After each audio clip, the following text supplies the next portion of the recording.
Di akhir tahun 2020 ini, Vivo mengandalkan V20 series untuk pasar kelas menengah. Nah, mungkin dari kalian ada yang bingung, kok ada V20 dan V20 SI?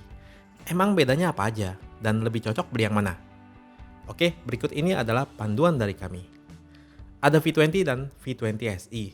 SI ini artinya apa ya? Sepertinya ini singkatan dari Special Edition, yang dipakai juga di iPhone.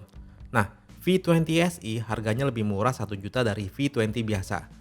Dengan perbedaan harga ini, tentunya ada fitur yang dipangkas dibandingkan V20 biasa. Pertama, kita bahas desainnya dulu. Dimensi atau ukuran kedua HP ini di mata saya sih cukup identikal. Paling bodi belakangnya yang berbeda. V20 SI memakai polikarbonat sedangkan V20 memakai kaca dengan finishing edgy matte yang halus dan terasa mewah. Tapi V20 SI walau memakai plastik, finishingnya juga nggak bisa dibilang murahan. Efek kilauannya menurut saya bikin mewah juga. Terus desain kameranya juga berbeda. Kalau V20 mengikuti desain HP flagshipnya, yaitu X50 yang lebih berkarakter. Untuk bagian depan, kedua HP ini identikal ya. Desainnya sama-sama memakai water drop. Ukuran layarnya sama, ukuran bezelnya pun kurang lebih sama. Panel yang dipakai juga sama, yaitu AMOLED dengan resolusi Full HD+. Kualitas panelnya di mata saya sih mirip ya. Letak fingerprintnya juga sama-sama di bawah layar. Speaker juga sama, letaknya di bawah dan hanya satu. Keduanya ada NFC, tapi sedikit berbeda nih. NFC di V20 selain bisa untuk isi e-money, dia bisa untuk menduplikat kunci akses. Kalau V20 SI nggak bisa. Sebetulnya yang cukup berbeda adalah di bagian hardware. Kapasitas RAM dan internal storage sebetulnya sama, tapi chipsetnya berbeda. V20 SI memakai Snapdragon 665, sedangkan V20 memakai Snapdragon 720G. Jadi memang lebih powerful Vivo V20, terutama jika dipakai untuk main game berat. Seperti PUBG, Vivo V20 SI cuma bisa setting grafis smooth high atau balance medium. Di atas itu nggak bisa. Kalau V20 di smooth dan balance bisa sampai ultra atau 40 fps dan bisa jalan stabil. Di grafis HD bisa hingga high atau 30 fps. Game Call of Duty Mobile juga gitu. V20 SI bisa hingga frame rate high aja. Kalau V20 bisa very high bahkan max. Tapi V20 SI main di mode multiplayernya masih enak sih. Masih terasa smooth. Paling kalau di mode Battle Royale aja, frame rate nggak semulus main di V20. Intinya buat main game lebih superior V20. Tapi untuk performa harian gimana? Sebetulnya sih kalau hanya untuk sosial media, chatting, browsing, Snapdragon 665 di V20 SI sudah cukup powerful di kelas segini. Jadi untuk buka tutup aplikasi, loading konten di website, multitasking, performa kedua HP ini cukup mirip. GPU Adreno 610 di Snapdragon 665 memang kalah. Tapi kinerja CPU-nya saya bilang masih oke banget. UI-nya juga sama, yaitu FunTouch OS 11. Tapi pas saya perhatikan, ternyata versi Android-nya masih berbeda.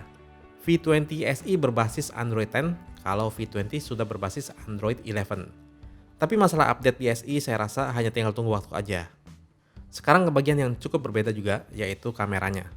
Kamera belakang kedua HP ini sama-sama memakai setup triple kamera. Tapi sensor kamera utamanya berbeda.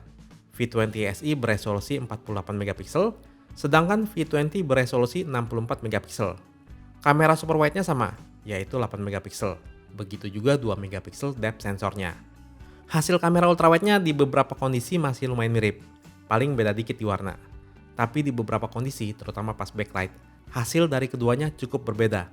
Daerah shadow di V20 dibikin lebih terang, dan saturasinya juga terlihat ditinggiin. Ini mungkin karena processing HDR-nya berbeda ya. Karena pas saya jepret, HDR-nya nyala di kedua HP ini.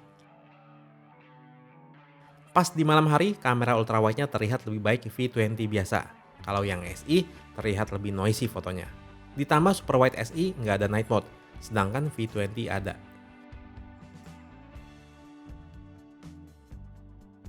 Sekarang kita ke kamera utamanya, yang punya karakteristik cukup berbeda. Kita awali di kondisi low light dulu. Yang saya lihat, kamera utama V20 SI di malam hari malah lebih vivid ya. Saturasinya lebih tinggi. Walau kadang menurut saya saturasinya agak ketinggian sih. Jadi V20 biasa terlihat lebih natural. Untuk detail dan ketajaman lebih baik V20. Terus SI itu fotonya lebih noisy. Ini baru terlihat kalau saya zoom fotonya. Kalau lihat sekilas sih nggak terlalu kelihatan. Kamera utama keduanya ada night mode juga. Hasilnya cukup berbeda. Saya sih lebih suka yang V20 biasa karena exposure-nya lebih pas dan nggak ada yang over. Dan kalau saya perhatikan, processing pas foto night mode kelihatannya teknik atau algoritma yang dipakai cukup berbeda. Kalian bisa lihat sendiri ya. Sekarang kondisi siang hari. Pas foto tanaman, kebanyakan foto yang saya ambil hasilnya memang terlihat berbeda. V20 terlihat lebih kontras dan lebih vivid warnanya dibandingkan V20 SE.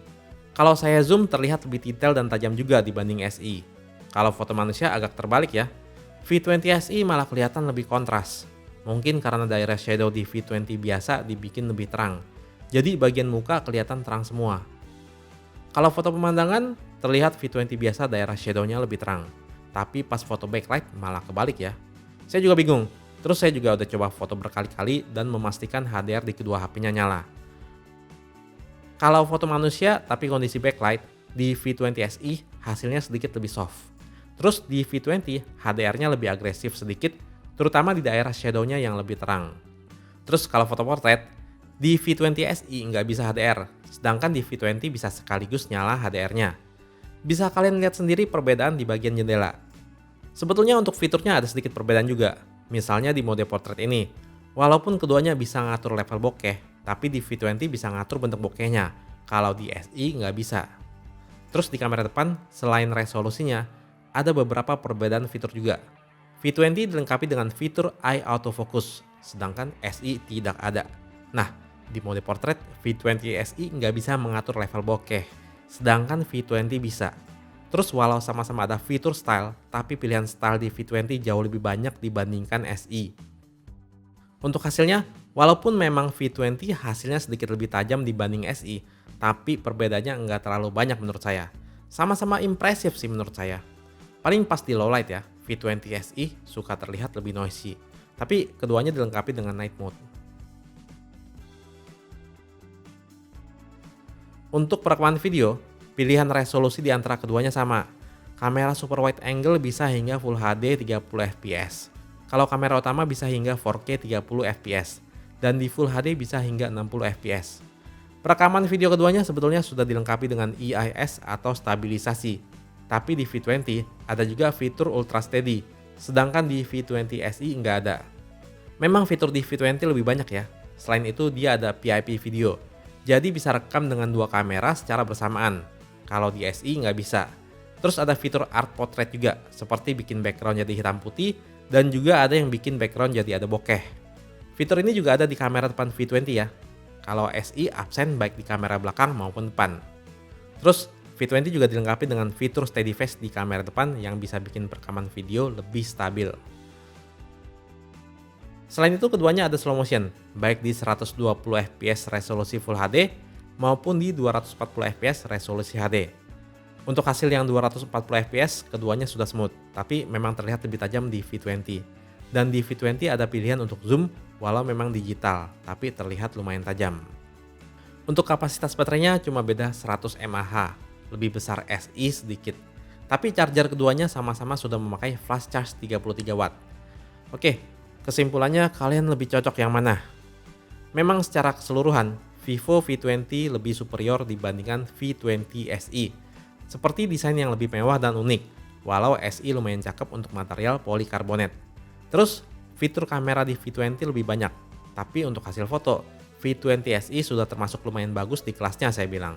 Menurut saya sih sesuaikan aja dengan budget dan kebutuhan kalian.